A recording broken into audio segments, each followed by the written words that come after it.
চলতি বছরের উন্মুক্ত মাঠে অনুষ্ঠিতব্য সব বিভাগীয় তাফসির মাহফিল স্থগিত ঘোষণা করেছেন দেশের জনপ্রিয় ইসলামী আলোচক মাওলানা মিজানুর রহমান আজহারী।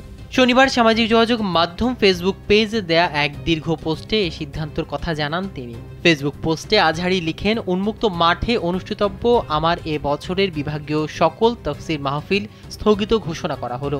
তিনি বলেন, গত বছর 8টি বিভাগে আয়োজিত তাফসিরুল কোরআন মাহফিলগুলো শান্তিপূর্ণ ও উৎসব মুখর পরিবেশে সম্পন্ন হয়েছিল। লাখো মানুষের উপস্থিতিতে আইনশৃঙ্খলা রক্ষাকারী বাহিনীর সদস্যদের কঠোর পরিশ্রম ও পেশাদারিত্বে এসব আয়োজন সফল হয়।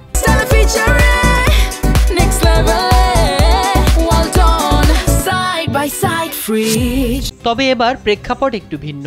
বর্তমানে সারা দেশে নির্বাচন কেন্দ্রিক উত্তাপ তৈরি হয়েছে। আর অন্তর্বর্তী সরকারের ঘোষণা মতে আগামী ফেব্রুয়ারিতেই জাতীয় নির্বাচন অনুষ্ঠিত হবে।